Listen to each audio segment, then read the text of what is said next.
할렐루야. 저녁 예배 나오신 우리 모든 분들을 주님의 이름으로 환영하고 축복합니다. 여러분, 우리가 이 시간 우리 의지대로 또 시간이 되어서 나온 것 같지만 하나님의 은혜가 아니면 예배할 수 없는 줄 믿습니다. 우리를 이 자리로 부르시고 또 우리를 통해 영광 받으신 우리 주님께 영광의 박수 올려드리겠습니다. 할렐루야.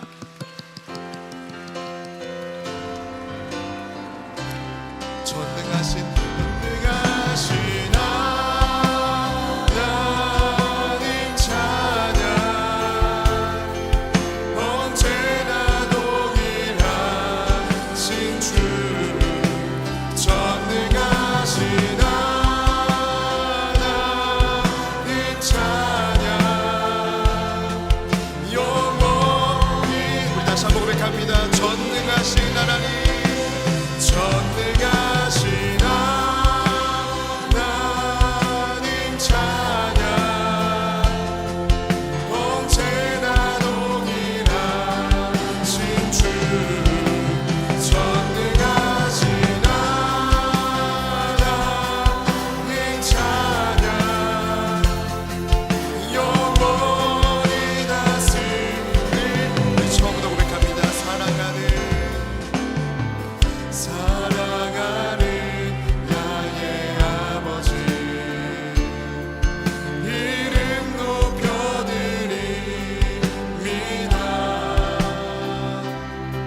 주의 나라 찬양 속에 임하시니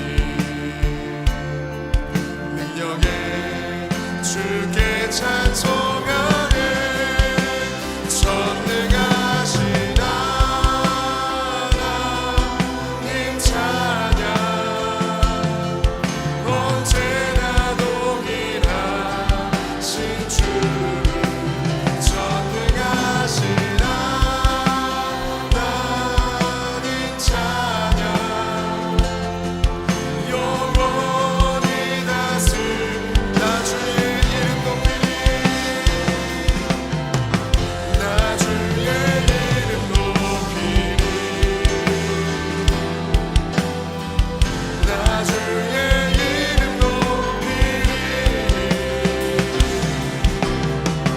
하늘 높이 올린 깃발처럼 주의 이름 높이리. 전능하신 하나님 찬양,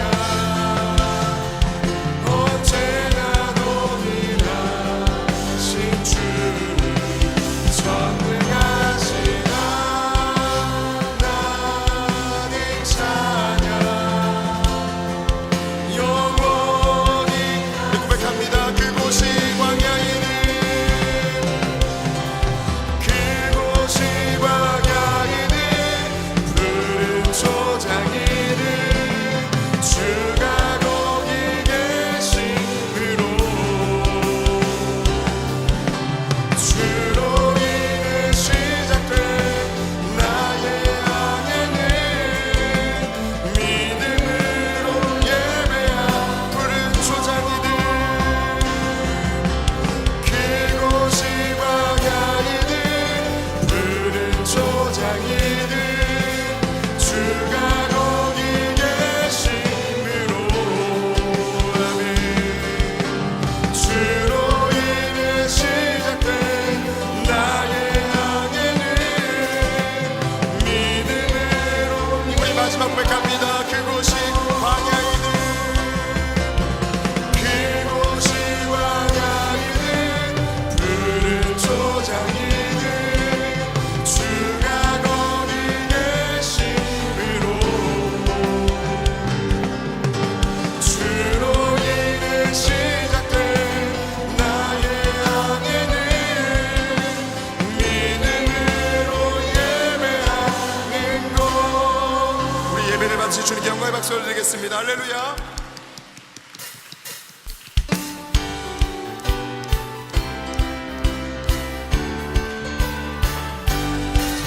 내가 매일 기쁘게 순례에게 행하며 주의 팔이 나를 안보하미요.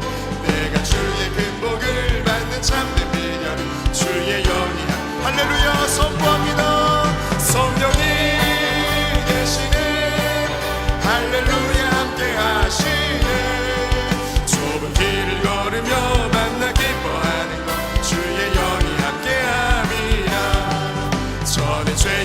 빠져서 평안함이 없을 때 예수 십자가의 공로 힘입어 그 발 아래 엎드려 참된 평화 얻은 주의 영이야.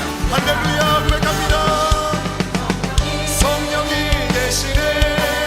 할렐루야 함께 하시네. 좁은 길을 걸으며 만나 기뻐하는 것 주의 영이 함께하리라. 나와 동행하시고 모든 염려하시니 나는 숲의 새와 같이 기쁘다. 내가 기쁜 마음으로 주의 뜻을 행함 주의 영이 함께. 할렐루야 고백합니다. 성령이 계시네. 할렐루야 함께 하시네. 좁은 길을 걸으며 만나 기뻐하는 것 주의 영이 함께함이라. 세상 모든 욕망과 나의 모든 정욕은 십자가의 힘이 못을 막았네. 어두운 밤이 지나고 무거운 짐 벗으니 주의 영이 함께함이라. 성령이 계시네. 할렐루야 함께 하시네. 좁은 길을 걸으며 만나 기뻐하는 것 우리 마지막으로 고백합니다. 성령이 계시네. 할렐루야 함께 하시네. 좁은 길을 걸으며 만나 기뻐하는 것 주의 영이 함께함이. 주의 음성을 내가 들으니 사랑한단 말이세. 믿는 마음으로 주께 가오니 나를 영접하. 할렐루야 선포합니다.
고백합니다. 예수 예수 예수 예수 믿는 것은 받은 증거 많도다.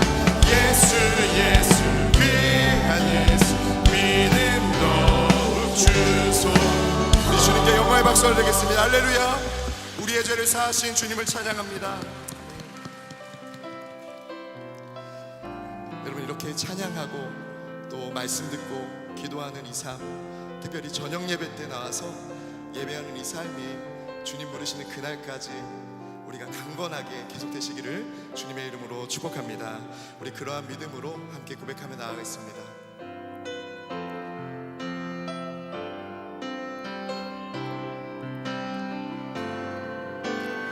주님 다시 오실 때까지 나는 이 길을 가리라. 좁은 문 좁은 길 나의 십자가 지고 나의 가는 이 길 끝에서 나는 주님을 보리라. 영광의 내 주님, 나는 우리 시간 다시 처음부터 고백합니다. 주님 다시 오실 때까지, 주님 다시 오실 때까지 나는 이 길을 가리라. 좁은 문 좁은 길 나의 십자가 지고 나의 가는 이 길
예배를 위해서, 또 말씀 전하시는 목사님을 위해서, 또 성령 충만한 예배 되기 위하여 우리 주의 이름 간절히 세 번 부르시고 우리 함께 기도하겠습니다.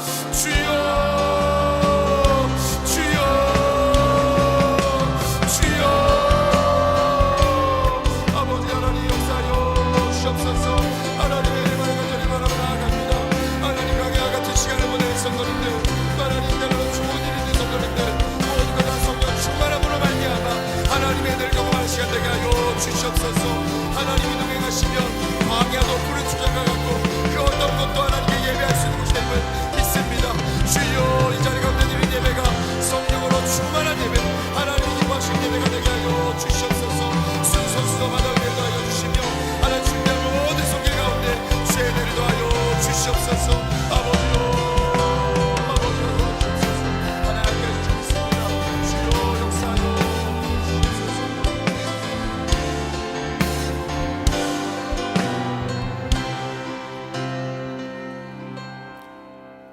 고마우신 하나님 아버지, 거룩한 주일 저녁 시간까지 성수하며 예배하도록 인도하여 주심에 감사드립니다. 저희의 삶을 돌이켜볼 때 세상의 분주함 속에서 말씀보다 세상 일을 앞세우고 주님의 자녀답게 살지 못한 죄를 회개하오니 용서하여 주옵시고 주님의 보혈로 깨끗이 씻어 주시옵소서. 교회의 여름 행사가 은혜 가운데 마친 가운데 이제 전도와 예배를 위해, 그리고 믿음의 다음 세대를 세우기 위해 더욱 기도에 힘쓰며 순종과 헌신과 섬김을 결단하며 나아가도록 인도하여 주시옵소서. 전능하신 하나님 아버지, 전쟁과 재해와 기근이 계속되는 지구촌에 하나님의 샬롬의 평화가 임하고 최근 남부지방의 수해로 피해를 입은 지역과 그 주민들에게 치유와 회복과 위로가 넘치도록 은혜 베풀어 주시옵소서. 나라의 지도자들이 하나님을 경외하고 겸손함으로 국민을 섬기게 하여 주옵시고 하나님의 공의와 정의로 질서가 바로 세워지며 하나님 손에 붙들린 나라 되도록 은혜 베풀어 주시옵소서.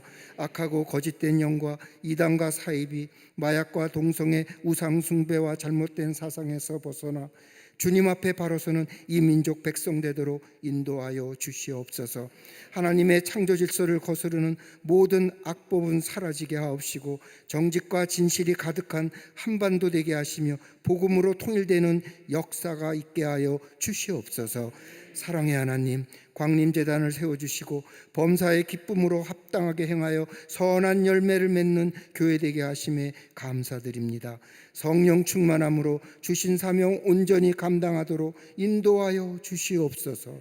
감독 회장님을 영육의 강건함으로 지켜주시고 맡기신 시대적 사명을 능히 감당케 하옵소서. 한국교회와 교단을 위해 간절히 기도하시는 모든 정책과 국내의 모든 선교 비전이 성취되며 열매 맺도록 은혜 베풀어 주시옵소서.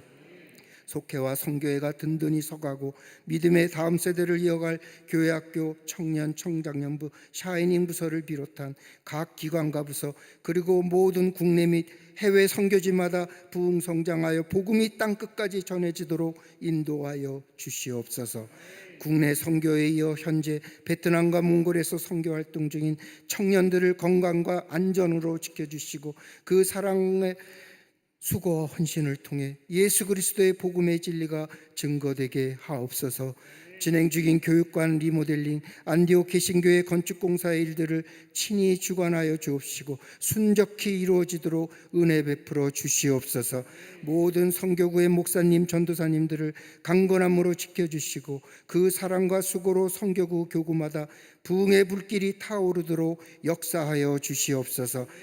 이 시간 김덕민 목사님을 주님의 능력의 팔로 붙드셔서 하나님의 말씀을 증거하실 때 각자를 향한 은혜의 말씀이 되게 하시고 주님의 뜻을 깨닫는 귀한 시간 되게 하여 주시옵소서. 마음을 다해 찬양함으로 하나님께 영광 돌려드리는 갈릴리 성가대의 헌신을 기뻐 받아 주옵시고 찬양 중에 임재하시며 우리의 심령이 새롭게 거듭나는 시간 되게 하여 주시옵소서. 예수님의 이름으로 간절히 기도드립니다. 아멘.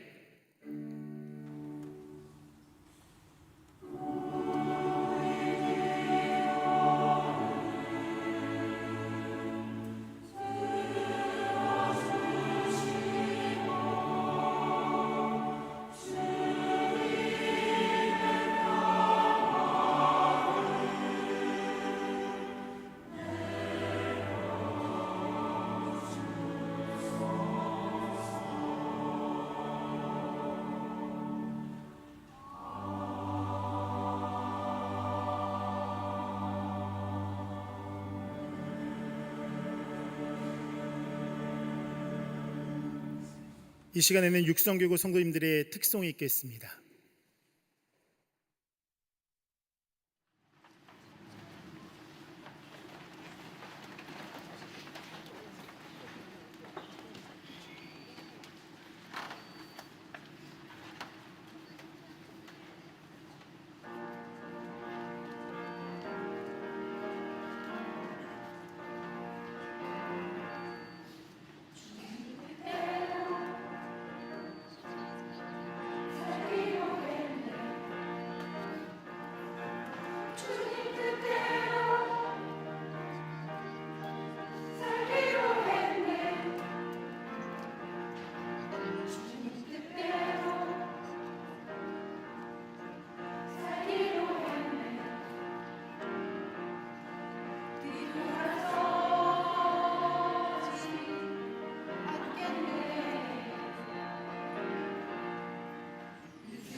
이 저녁 우리에게 주시는 하나님의 말씀은 여호수아 2장 8절에서 21절의 말씀입니다. 여호수아 2장 8절에서 21절의 말씀입니다. 여호수아 2장 8절에서 21절의 말씀을 교독해서 읽고 마지막 절은 함께 읽도록 하겠습니다. 또 그들이 눕기 전에 라합이 지붕에 올라가서 그들에게 이르러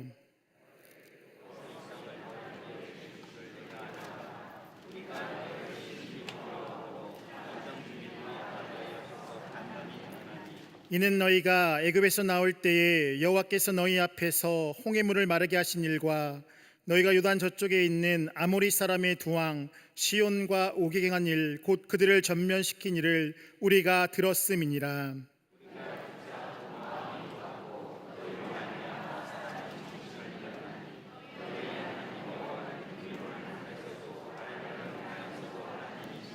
그러므로 이제 청하노니 내가 너희를 선대하였은즉 너희도 내 아버지의 집을 선대하도록 여호와로 내게 맹세하고 내게 증표를 내라.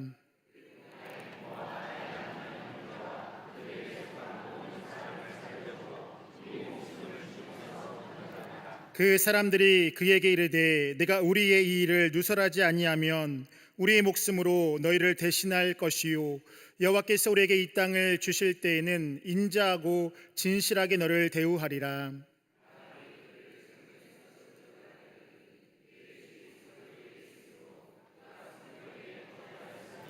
라합이 그들에게 이르되 두렵건대 뒤쫓는 사람들이 너희와 마주칠까 하노니 너희는 산으로 가서 거기서 사흘 동안 숨어 있다가 뒤쫓는 자들이 돌아간 후에 너희의 길을 갈지니라.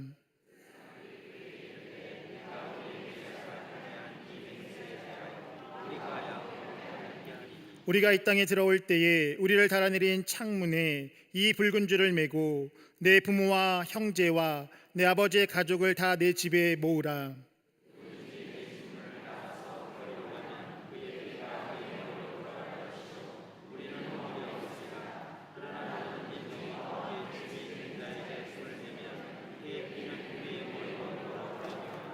내가 우리의 이 일을 누설하면 내가 우리에게 서약하게 한 맹세에 대하여 우리에게 허물이 없으리라 하니 라합이 이르되 너희의 말대로 할 것이라 하고 그들을 보내어 가게 하고 붉은 줄을 창문에 매니라. 아멘.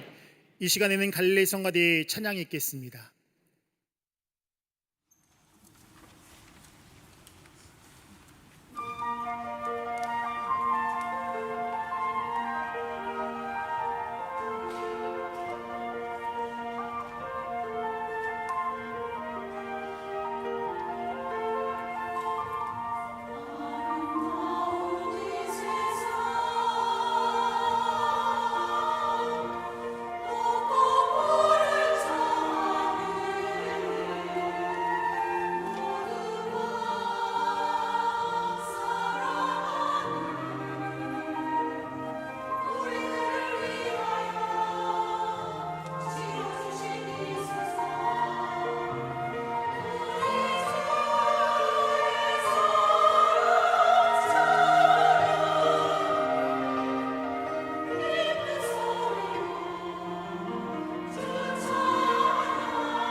육성교구 성도님들의 특성과 갈릴리 성가대 찬양에 큰 은혜 받으신 줄 믿습니다.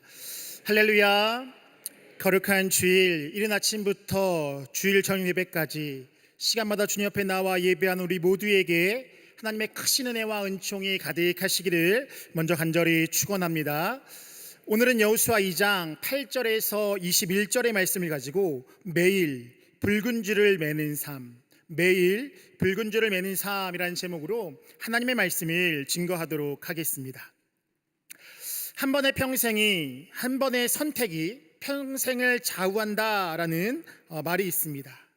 이전에 한 TV 광고에 나온 말인데요, 정확한 내용은 한 번의 선택이 10년을 좌우한다라는 그러한 문구였습니다.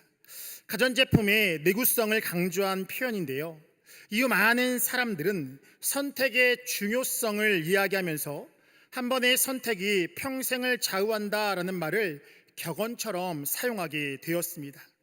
그 시작이, 그 내용이 어떻든지 간에 이 말은 선택의 중요성을 강조한 표현이다라고 할 수 있습니다.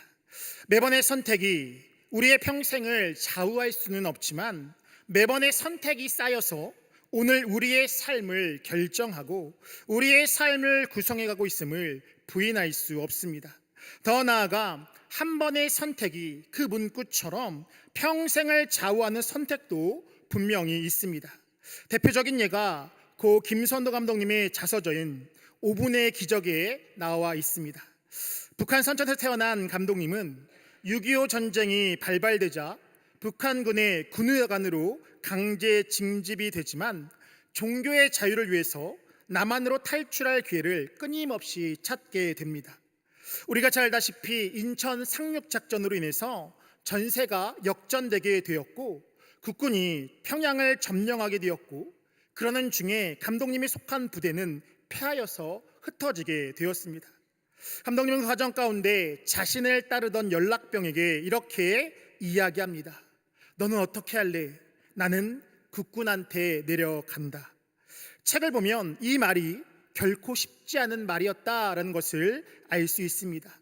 왜냐하면 그 연락병이 감독님을 탈영병으로 간주하고 총으로 쏠 수도 있었기 때문입니다. 감독님은 죽으면 죽으리라 기도하고 결단하고 그렇게 이야기를 하게 되었는데, 그러한 결단 가운데 연락병은 이렇게 이야기합니다. 군의관님을 따르겠습니다. 그리고 나서 감독님은 북한 군복을 벗고 자신의 사복으로 갈아입고 군복과 총을 땅에 묻는 중에 국군과 맞닥뜨리게 됩니다. 도망갈까도 고민했지만 맞닥뜨리는 결정을 통하여서 감독님은 북한군의 군의관에서 국군의 군의관으로 전쟁에 참여하게 됩니다. 북한군의 군복을 벗고 총을 숨기고 국군을 만나고 국군의 군의관이 됨이 5분 안에 이루어진 그 결정의 결과였습니다. 긴 시간의 고민이 있었지만 그 순간의 결정과 선택을 통하여서 우리 감독님은 조선민주주의 인민공화국의 국민에서 대한민국의 국민이 되게 되었고, 목사가 되었으며 광림교회에 부임하게 되었고 하나님 앞에 크게 쓰임을 받게 되었습니다. 물론 하나님의 절대적인 인도하심이었지만 감독님의 그 한 번의 선택을 통하여서 인생과 가정, 교회와 시대가 바뀌는 그 은혜가 펼쳐지게 되었습니다. 오늘 본문의 라합도 이와 같은 선택을 하게 됩니다. 하나님의 역사 가운데 이스라엘 백성들은 출애굽을 하게 되었고 광야에서 40년의 시간을 보내게 됩니다. 그리고 여호수아와 함께 가나안에 입성하게 됩니다. 가나안 땅의 처음 관문은 여리고성이었습니다. 난공불락의 여리고성이었지만 그들 또한 이스라엘 백성 가운데 함께 하시는 그 하나님의 소식을 듣게 됩니다. 그러한 상황 가운데 전쟁을 주장하는 사람들도 있었고 또 항복을 주장하는 사람들도 그들 가운데 있었습니다. 그렇게 전쟁을 준비하는 과정 가운데 여호수아는 정탐꾼을 여리고성으로 보내게 되었고, 여리고성에 들어갔던 그 정탐꾼들은 기생 라합의 집에 들어가게 됩니다. 기생 라합은 정탐꾼들을 추격한 여리고성의 군사들로부터 그들을 보호하고 그들을 이스라엘 진영으로 돌려보내게 됩니다. 그리고 이스라엘이 여리고에 여리고성을 침략할 그때에 그 가정과 함께 구원을 받게 되었고, 더 나아가서 예수님의 족보에 이름을 올리는 영광을 누리게 되었습니다. 마태복음 1장 5절과 6절은 이렇게 이야기합니다. 살모는 라합에게서 보아스를 낳고, 보아스는 루색에서 오벳을 낳고, 오벳은 이새를 낳고, 이새는 다윗 왕을 낳으니라 라고 말씀합니다. 성경대로라면 라합은 이방의 여인이었지만 하나님을 선택하는 그 선택을 통하여서 다윗의 증조할머니가 되는 은혜, 더 나아가서 예수님의 조상이 되는 영광을 누리게 되었던 것입니다.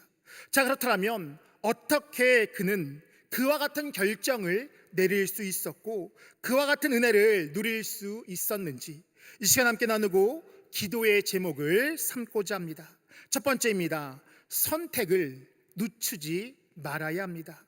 선택을 늦추지 말아야 합니다.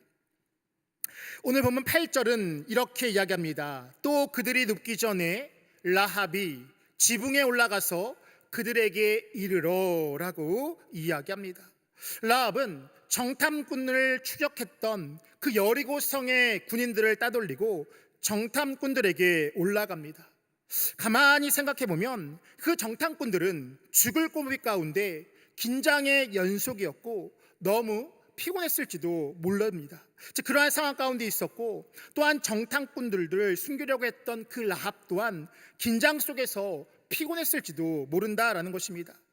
어쩌면 모두가 피곤했기 때문에 그날 그 저녁은 편안하게 쉬고 다음날 올라가서 이야기도 해도 됐을 터인데, 오늘 본문의 라합은 그들이 눕기 전에 그들에게 올라가 자신과 자신의 아버지의 집을 선대하라 라고 그렇게 이야기합니다. 본문 12절입니다. 그러므로 이제 청하노니 내가 너희를 선대하였은즉 너희도 내 아버지의 집을 선대하도록 여호와로 내게 맹세하고 내게 증표를 내라 라고 말씀합니다. 무엇이냐면 하나님의 소문을 내가 들었다, 나도 그 소문 가운데 너희를 선대했다 라고 이야기하면서 결국 너희도 나와 내 집을 구원해달라 라고 이야기하면서 그냥 그 이야기에서 그치는 것이 아니라 그에 따른 분명한 증표를 요구했던 것입니다. 결국 무엇이냐, 이 일에 있어서 확증을 내고 빠르게 결론을 맺고 싶었던 것이 라합의 모습이었다라는 것입니다. 생각해보면 그날 저녁 이 정탐꾼들이 그 마음이 바뀔지도 모르는 상황이었습니다. 어쩌면 라합의 가족이 잠이 들면 도망갈지도 모르는 상황이었습니다. 라합은 정탐꾼들을 처음 보았던 그러한 사람이었고 그들은 적군이었기에 라합은 어쩌면 그들이 그날 밤에 도망을 가거나 그 마음이 변할까봐 선을 베풀었던 그날 그 순간을 놓치지 않고 이와 같은 결론을 내고자 했던 것이 그의 모습이었습니다. 식사를 함에 있어서 맛있는 것을 먼저 먹는 사람이 있고 맛있는 것을 마지막에 먹는 사람이 있습니다. 한번 생각해 보시면 좋을 것 같습니다. 나는 맛있는 것을 먼저 먹는가, 아니면 조금 있다가 그 맛있는 것을 따로 먹는가? 저는 개인적으로 맛있는 것을 먼저 먹는 사람입니다. 근데 중요한 것은요, 맛있는 것을 먼저 먹는 사람은 반드시 맛있는 것을 먹습니다. 반면에 맛있는 것을 조금 아꼈다가 나중에 먹어야 하지 하는 사람은요, 맛있는 것을 먹지 못하는 경우가 발생하기도 합니다. 특별히 공동의 식탁의 문화 가운데 한국의 식탁에서는요 더더욱 그런데요, 맛있는 것을 먼저 먹은 그 사람이요 먹고 나면요 맛있기 때문에 그것을 노린다라는 것입니다. 그리고 나서 함께 먹는 그 사이에 나도 모르게 그도 모르게 그 맛있는 것을요 먹는 상황이 펼쳐지게 된다라는 것. 반면에 아껴서 나중에 먹는 사람은요 먹을 수도 있지만 빼앗기는 경우들도 분명히 나타나게 된다라는 것입니다. 결국 무엇입니까? 좋은 것을요 먼저 취하는 자는요 그 좋은 것을 반드시 먼저 누리게 되지만 그 좋은 것을 선택함에 있어서 미루는 자들은요 그것을 취하는 경우들도 있지만 그렇지 못한 경우들도 나타난다라는 것입니다. 신앙과 믿음의 속성을 이것에 비교해 본다라면요, 신앙과 믿음은 누가 복을 받느냐? 적극적인 사람이 그 하나님께서 예비하신 은혜를 누리게 되는 것이고, 하나님의 은혜를 지금 선택하는 자들이 그 하나님의 은혜를 누리게 된다라는 것입니다. 즉, 지금이라는 내게 허락한 그 시간은 나의 것일 수 있지만 내일은, 나중은 나의 것이 아닐 수 있다라는 것. 성경은 천국은 침노하는 자의 것이고 적극적으로 취하는 자들이 그 천국의 은혜를 누린다라고 말씀하고 있습니다. 하나님께서 내게 주시는 그 복이 내일까지 있을 수 없다라는 것, 우리는 이것을 늘 기억하며 나아가는 것, 이것이 바로 하나님의 복을 누리는 자들의 삶의 모습이다라는 것입니다. 라합은 이와 같은 면에서 그 순간을 놓치지 않았던 그러한 모습을 보입니다. 더 나아가서 라합에게서는 지금을 취하는 또 다른 모습이 나타나고 있습니다. 라합이 정탐꾼들에게 자신과 자신의 집의 그 구원의 표징을 요구했을 그때에 그들은 자신을 달아내린 이 창문에 붉은 줄을 매라라고 이야기합니다. 본문 18절입니다. 우리가 이 땅에 들어올 때에 우리를 달아내린 창문에 이 붉은 줄을 매고 내 부모와 형제와 내 아버지의 가족을 다 내 집에 모으라라고 이야기합니다. 그랬을 그때에 라합은 그들을 보내자마자 붉은 줄을 창문에 내렸다라는 것입니다. 본문 21절입니다. 라합이 이르되 너희의 말대로 할 것이라 하고 그들을 보내어 가게 하고 붉은 줄을 창문에 내니라라고 말씀합니다. 즉 라합은 나중에 붉은 줄을 메었던 것이 아니라 그들이 떠난 그 즉시로 붉은 줄을 그의 창문에 내리게 되었습니다. 구원의 역사 결과는 이스라엘이 그 여리고성에 쳐들어왔을 때에 이루어졌을지 모르지만 그 구원의 결정은 그날 그가 붉은 줄을 매므로 그 가정 가운데 이루어지게 되었다라는 것입니다. 결국 라합은 그 선택을 놓치지 않았으며 더 나아가서 그 약속된 대로 그 즉시로 행했던 것이 그의 모습이었다라는 것입니다. 신명기 30장 15절에서 20절의 말씀을 보면 장차 가나안 땅에 들어갈 출애굽 2세대를 향한 모세의 설교가 나오게 됩니다. 그 시작을 보면 이렇습니다. 보라, 내가 오늘 생명과 복과 사망과 화를 내 앞에 두었나니 라고 그렇게 시작됩니다. 그러면서 무엇이라 이야기하느냐? 너희가 하나님을 선택하면 장차 들어갈 그 가나안 땅에서 생명과 복이 넘치지만 하나님을 멀리하면 그 날이 길지 못할 것이다 라고 이야기합니다. 즉 장차 들어가 그 가나안 땅에서 하나님의 주권을 인정하고 하나님을 택하고 따르면 복이 될 것이다 라고 이야기하면서 무엇을 이야기하느냐? 오늘 그것을 선택하라 라고 이야기합니다. 신명기 30장 15절에서 20절에 6절의 말씀 가운데 오늘이라는 단어가 4번 등장하게 됩니다.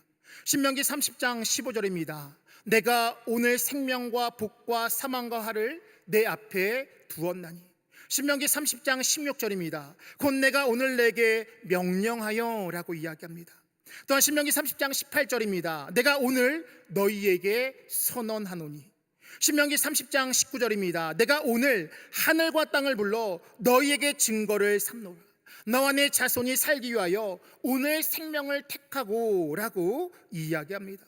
이 말씀이 의미하는 것은 무엇이냐? 그 가나안 땅에서 취할 그날의 복은 그날에 가서 결정되는 것이 아니라 오늘 우리가 결정할 때에 그날의 은혜가, 그날의 복이 그들에게 주어진다라는 사실입니다.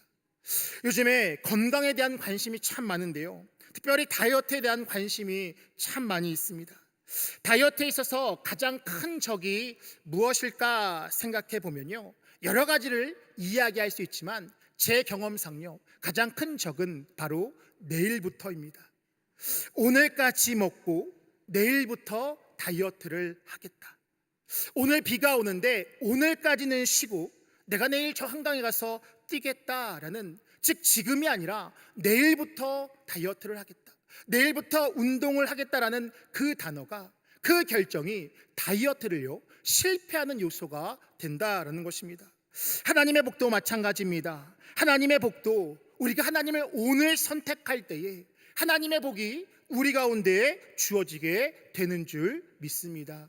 오늘 하나님을 선택하는 그 결정 가운데 그날의 은혜가 우리 가운데 주어지게 된다는 것.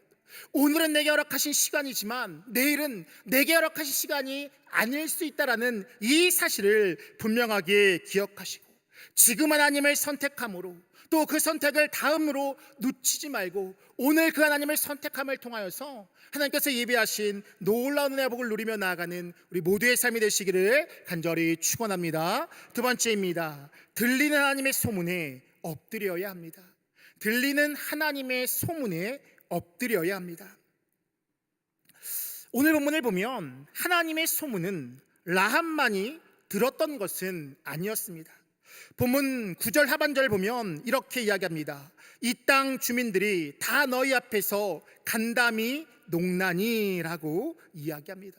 즉 무엇이냐, 라합뿐만 아니라 그 땅의 주민들이 하나님의 소문을 듣고 간담이 녹았다라고 그렇게 이야기하고 있습니다.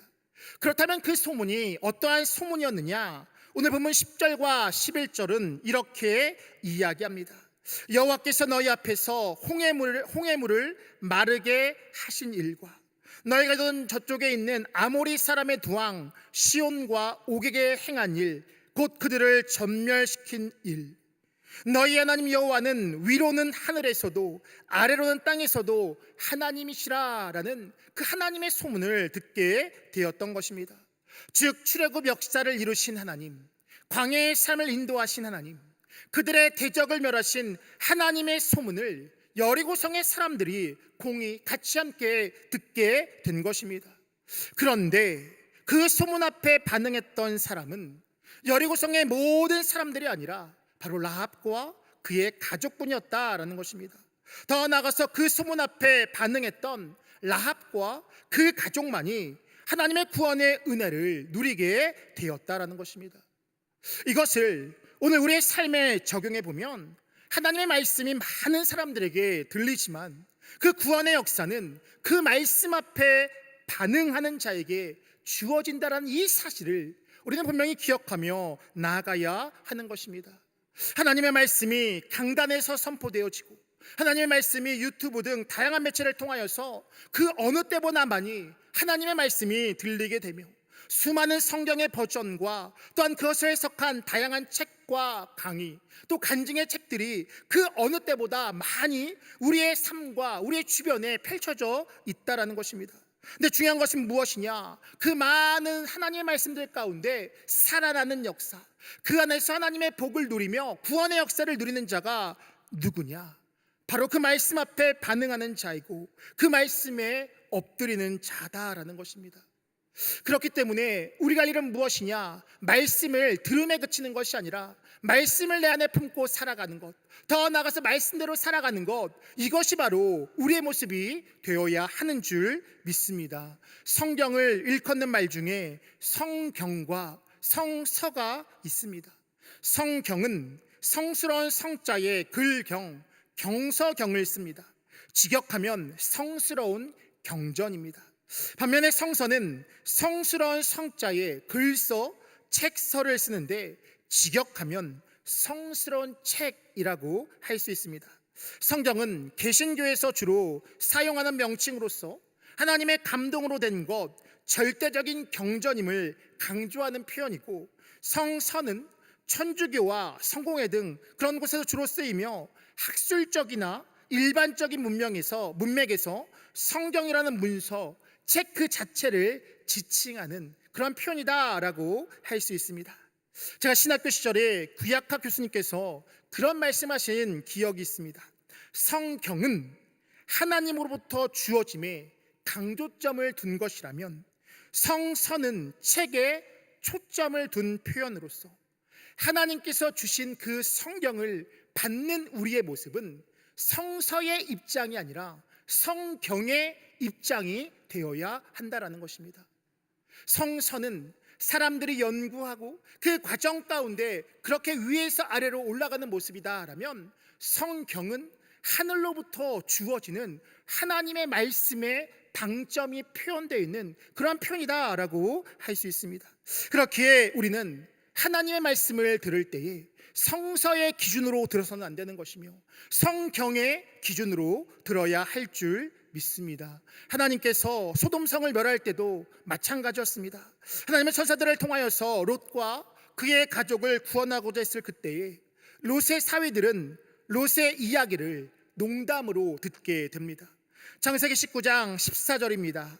롯이 나가서 그 딸들과 결혼할 사이들에게 말하여 이르기를 여호와께서 이 성을 멸하실 터이니 너희는 일어나 이곳에서 떠나라 하되 그의 사위들은 농담으로 여겼더라 라고 말씀합니다. 즉 그들이 농담으로 여긴 결과 그들은 소돔성과 함께 멸망하게 됩니다. 즉 무엇이냐? 하나님의 말씀을 그 말씀대로 들었던 것이 아니라 어떻게 이렇게 평화로운 시대 가운데 이와 같은 세상 가운데 하나님의 어떤 멸망이 임하겠느냐라고 하면서 그들의 생각대로 그들의 고집대로 나아가게 했을 그때에 그들은 결국 하나님 앞에 멸망하는 상황에 이르게 되었다라는 것입니다. 결국 무엇이냐? 하나님의 말씀 앞에 우리가 취할 수 있는 유일한 길은 말씀 그대로를 받아들이는 것, 이것이 바로 우리가 취할 수 있는 유일한 모습인 줄 믿습니다. 오늘 본문에서 왜 유일하게 라합만이, 그 가정만이 구원을 받았냐라고 묻는다라면 그들은 하나님의 소문을 그대로 들었기 때문인 줄 믿습니다. 존 파이퍼 목사님이 쓴 초자연적 성경 읽기라는 책을 보면 이런 이야기가 있습니다. 만약 성경이 주장하는 대로 정말 하나님의 영감을 받은 책이라면 초자연적인 기원이 그 안에 있을 것이다. 그런데 그 하나님의 영광을 보지 못하는 것은 우리 마음의 완고함 때문인데 그 완고함은 하나님에 대한 깊은 혐오감이고 그에 대한 자기를 높이는 사랑이며 육신의 마음가짐, 하나님보다 무엇인가를 더 사랑하는 우상 숭배적 마음이다라고 그렇게 이야기하고 있습니다. 즉 무엇이냐? 내가 중심이 되면 하나님의 말씀이 들리지 않는다라는 것입니다. 내 상황이 중심이 되어 말씀을 듣는다라면 말씀을 선별하여 듣게 되고, 내가 기준이 되어서 말씀을 선별하여 듣게 되면 결국 내 상황 가운데 내가 빠져나올 수 있는 말씀의 능력을 힘입게 되는 것이 아니라 내가 말씀을 선별하는 그 과정을 통하여서 나도 모르게 상황 가운데 주저앉게 되고 결국 멸망에 이를 수 있게 된다라는 것입니다. 그렇기 때문에 우리가 할 일은 무엇입니까?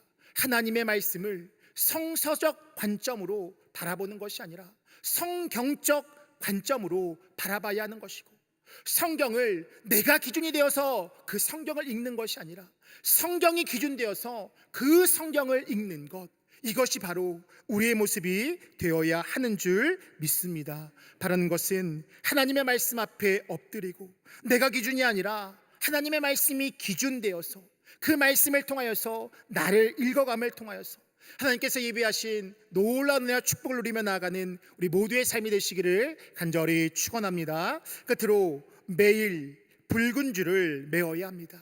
매일 붉은 줄을 메어야 합니다. 오늘 본문을 보면 라합의 짐은 창문에 붉은 줄을 매므로 구원의 역사를 누리게 되었습니다. 말씀을 쭉 읽어보면 그 붉은 줄 자체에 능력이 있어서 구원에 이르렀던 것이 아니라 붉은 줄을 메고 그 집에 가족을 불러 모으면 멸망을 면할 것이다 라는 그 약속과 더 나아가서 그 말씀대로 행했을 때에 그들 가운데 구원의 은혜가 주어지게 되었습니다. 본문 18절과 19절입니다. 우리가 이 땅에 들어올 때에 우리를 달아내린 창문에 이 붉은 줄을 메고 내 부모와 형제와 내 아버지의 가족을 다 내 집으로 모으라 라고 이야기합니다. 그랬을 때에 앞서 얘기했던 것처럼 라합은 바로 붉은 줄을 메었고 그리고 구원을 얻게 됩니다. 즉 무엇이냐? 약속의 말씀을 받았고 그 약속대로 행함을 통하여서 구원을 얻게 된 것입니다. 오늘 본문에 이 붉은 줄을 매니라 이 부분을 알레고리적 해석으로 본다라면 이것은 예수 그리스도의 보혈을 의미한다라고 할 수 있습니다. 더 나아가서 이것을 우리의 삶에 적용해 보면 예수 그리스도의 보혈을 우리의 마음에 맬 때에, 우리 가정에 맬 때에, 더 나아가서 우리가 그 안에 머물 때에 내가 살고 우리 가정이 살며 우리의 자녀가 살고 우리의 상경 가운데 하나님의 은혜가 주어지게 된다라는 것입니다. 그렇다면 그 붉은 줄을 매는 것이 무엇이냐? 여러 가지로 설명할 수 있지만 믿음이다라고 이야기할 수 있습니다. 1세기 말 로마의 클레멘트 주교는 그의 편지에서 이렇게 이야기했습니다. 라합의 창문에 매달린 붉은 줄은 예수님의 피를 통해 구원받을 모든 사람을 보여준 것으로 라합의 믿음이 구원에 이르게 했다라고 그렇게 이야기합니다. 성경은 분명하게 이야기합니다. 주 예수를 믿으라, 그리하면 너와 내 집이 구원을 받으리라. 하나님의 세상을 이처럼 사랑하사 독생자를 주셨으니 이는 그를 믿는 자마다 멸망하지 않고 영생을 얻으리라 라고 말씀합니다. 그렇기에 우리가 할 일은 무엇이냐? 예수님을 믿는 것, 그것이 바로 우리의 모습이 되어야 하는 것입니다. 예수님을 믿는 것이 무엇이냐라고 묻는다라면 바로 그 예수님이 하나님의 아들임을 믿는 것이고, 더 나아가서 그 예수님이 나를 위해서 죽으셨고 부활하셨음을 믿는 것이며, 더 나아가서 그 예수님을 나의 주인으로 모시고 살아가는 것, 이것이 바로 예수님을 믿는 자의 삶의 모습이다라고 할 수 있습니다. 그와 같은 삶의 모습, 그와 같은 고백이 나타난 삶이 무엇이냐? 바로 예배의 삶이며, 그러한 고백이 드러난 삶의 행위가 무엇이냐? 예배자의 삶을 살아가는 모습입니다. 예배의 정의는 하나님의 은혜와 구원의 역사에 대한 인간의 감사와 응답으로서 하나님을 높이고 최상의 가치와 경의를 드리는 것이다 라고 정의할 수 있습니다. 즉 예배의 삶이 우리의 믿음의 고백이며, 예배자의 삶이 우리의 믿음을 증명하는 삶의 모습이다라는 것입니다. 내가 예수님을 믿습니다 라고 이야기하면서 우리가 예배자의 삶을 살지 않는다라면, 내가 진정 그 예수님을 믿는다라고 이야기하지만 내가 예배의 자리에 진정 나오지 않는다라면 그것이 과연 진정 믿는 자의 삶의 모습은 아니다라는 것입니다. 오늘 본문에서 중요한 것은 무엇이냐? 그 예배의 삶이, 예배자의 삶은 계속되어야 한다라는 것입니다.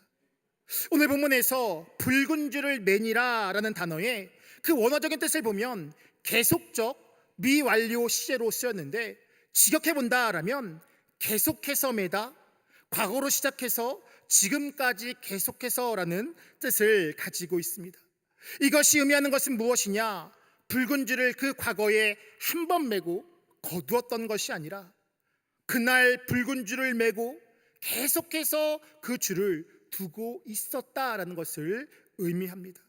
아마도 라합은 그날 그렇게 붉은 줄을 맨 이후에 언제 전쟁이 일어날지 모르지만 그날도, 그 다음 날도, 그 다음 날도 매일매일 그 창문을 바라보면서 그 붉은 줄이 잘 매여 있는지를 매일의 삶 가운데 점검했을지도 모른다라는 것입니다. 하나님이 세상을 이처럼 사랑하사 독생자를 주셨으니 이는 그를 믿는 자마다 멸망하지 않고 영생을 얻으리라. 여기서 이 믿는 자도 원어적인 뜻을 본다라면 현재 시제로 쓰여서 지금 이 순간을 넘어 지속적이고 반복적인 동작 내지는 상태를 의미하는 그러한 단어입니다. 즉 무엇이냐? 과거의 그 한순간의 믿음이 우리를 구원하는 것이 아니라, 그날 우리가 하나님을 선택했다라고 해서 우리의 구원이 이루어지는 것이 아니라, 그 선택을 넘어서 매일의 삶 가운데 그 하나님을 선택하는 그 삶이 반복적으로 이루어지며 지금도 하나님이 나의 하나님이라는 것이 고백되어질 때에 하나님의 은혜가 우리의 삶 가운데에 주어지게 된다는 것입니다. 결국 무엇이냐? 믿음은 과거가 아니라 현재이며, 믿음은 현재의 순간만이 아니라 계속해서라는 그 의미를 가지고 있는 것입니다.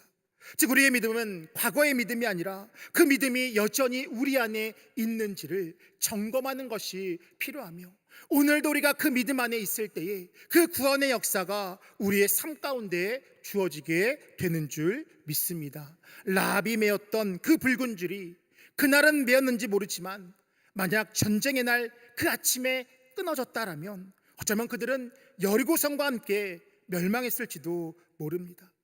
언제 그 이스라엘 전쟁이 시작할지 모르지만 그날에 그 붉은 줄이 매여 있었을 그때에 그는 그 구원의 역사, 하나님의 그 구원의 반열에 오르게 되었던 것입니다. 그렇기 때문에 우리의 신앙은 오늘의 싸움에서 반드시 이겨야 하는 줄 믿습니다. 내가 어제 금요 예배도 나오고 제가 지난주에 예배를 다 드렸습니다. 그렇다면 오늘도 예배의 자리를 지키는 것이 우리의 모습이 되어야 하는 줄 믿습니다. 요한 권사님의 기업에서 기업 예배를 이렇게 드리는데 예배를 마친 후에 한 직원분이 제게 이렇게 물었습니다. 목사님, 혹시 오늘이 마지막은 아니지요? 라고 물었습니다. 아마도 수년간 기업 예배를 드린 그 경험 가운데 어느 정도 이렇게 시간이 지나다 보니까 그분도 이제 성교구 목사님의 파송을 알게 되어서 어쩌면 이쯤에 이렇게 바뀌었던 기억이 있는데 그것이 아니냐라고 물었던 것입니다. 그래서 이렇게 대답했습니다. 잘 모릅니다. 그런데 아마도 7월엔 오겠지만 그 이후에는 저도 어떻게 될지는 잘 모르겠습니다 라고 그렇게 이야기했습니다. 그리고 교회로 오는 길에 문득 그런 생각이 들었습니다. 어쩌면 그 직원의 말처럼 내가 마지막 그 기업 예배가 될지도 모르는데 그렇다면 어떤 말씀을 전할까라는 생각을 하게 되는데 여호수아 24장 14절의 말씀이 떠올랐습니다. 너희가 섬길 자를 오늘 택하라. 오직 나와 내 집은 여호와를 섬기겠노라 하니, 이 말씀이 떠올라서 이 말씀을 전해야겠다라고 이야기했습니다. 어쩌면 그 직원처럼 마지막 이렇게 얼굴을 볼 수 있는 시간일지 모르는 그 시간 가운데 마치 여호수아가 그 모든 정복 정쟁을 마친 이후에 그들에게 오늘 너희가 선택하라라는 그 말씀을 전하려고 그렇게 준비하게 되었습니다. 그런데 저는 다시 이렇게 하반기에 육성교구로 파송되어서 목회를 하고 있습니다. 그래서 다시 그 예배를 갈 때에 다른 본문을 준비해야 될까? 다음에 이 말씀을 전해야 될까? 이렇게 기도하는데 하나님께서 주신 그 말씀은 무엇이냐? 그 마음은 무엇이냐? 섬길 자를 오늘 택하라라는 이 말씀은 마지막에 이야기할 그 말씀이 아니라 매일의 삶 가운데, 우리의 삶 가운데 점검되어질 말씀이다라는 그런 감동을 주셔서 함께 나누게 되었습니다. 나와 내 집은 오늘도 하나님을 섬기고 있으십니까? 나와 내 집은 지금도 오늘도 내일도 매일매일의 삶 가운데 하나님을 선택하는 그 선택의 싸움에서 밀리지 않고 있으십니까? 과거에 그 붉은 줄을 메었다라고 해서 과거에 나의 신앙 안에서 머물면서 그것이 나를 구원한다라고 때론 나의 신앙의 삶 가운데 오늘 이 순간 가운데 그 선택의 싸움에서 밀리고 있지는 않으십니까?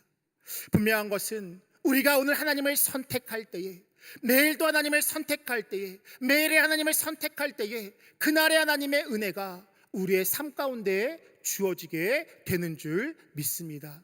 그것이 무엇이냐? 바로 예배의 삶이고 예배자의 삶이라는 것을 기억하셔서 매일의 삶 가운데 이 예배를 선택하는 그 선택에서 결코 밀리지 않고 매일의 삶 가운데 하나님을 선택함을 통하여서 하나님께서 예배하신 놀라운 은혜와 축복을 누리며 나가는 우리 모두의 삶이 되시기를 간절히 축원합니다. 기도하겠습니다. 우리의 구원자 되시는 참 좋으신 하나님, 거룩한 주일, 이른 아침부터 주일 저녁까지 주님 앞에 나와 예배하며 은혜 받게 하시니 참으로 감사를 드립니다. 또한 이 시간 말씀을 통하여서 우리의 삶을, 우리의 신앙을 점검하게 하시니 참으로 감사를 드립니다. 매일의 삶 가운데 하나님을 온전히 믿는 그런 인생 살게 하여 주시고 오늘도 지금도 하나님을 선택하는 인생 되게 하여 주셔서 구원의 은혜를 경험하며 나아가는 우리 모두가 되어줄 수 있도록 인도하여 주시옵소서. 과거에 머무는 모습이 아니라 매일의 삶 가운데 하나님을 선택함을 통하여 하나님의 나라를, 하나님의 구원의 역사를 누리며 나아가는 우리 모두의 삶이 되어질 수 있도록 인도하여 주시옵소서. 감사드리며 예수님의 이름으로 기도하옵나이다. 아멘. 광림 코이노니아입니다. 청년선교구 해외선교가 8월 29일 토요일까지 진행됩니다. 많은 관심과 기도를 부탁드립니다. 청장년부 가을 영성수련회가 8월 29일 토요일부터 30일 주일까지 광림 세미나 하우스에서 진행되어집니다. 많은 참여와 기도를 부탁드립니다. 다른 광고는 박스 광고를 참조해 주시길 바랍니다. 다 같이 일어나셔서 찬송가 191장 찬양하신 후에 드려진 예물을 위하여 기도하고 축도함으로 주일 저녁 예배를 마치도록 하겠습니다.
사랑과 은혜가 풍성하님, 거룩한 주일 주님 안에 예배하며 은혜를 누리게 하시니 참으로 감사를 드립니다. 매일 그 은혜를 누리며 기쁨으로 살아가는 우리 모두의 삶이 되어질 수 있도록 인도하여 주시옵소서. 특별히 이 저녁 주 앞에 나오며 귀한 예물을 구별하여 드립니다. 적은 예물이 오나 거룩하신 하나님 나라를 이루는 그 일에 귀하고 아름답게 쓰임받을 수 있도록 인도하여 주시옵소서. 모든 기도의 제목이 응답되게 하여 주시되 더디마시고 속히 이루어지게 하여 주시고 속히 이루어지게 하여 주시되 온전히 이루어지는 역사를 누리며 나가는 복된 발걸음 되어질 수 있도록 인도하여 주시옵소서. 예배를 마치고 가정으로 돌아갑니다. 한 주간도 우리의 생명을 지켜주시고 건강을 지켜주시고 삶을 지켜주셔서 다시 만나 하나님을 예배할 수 있는 우리 모두의 삶이 되어질 수 있도록 인도하여 주시옵소서.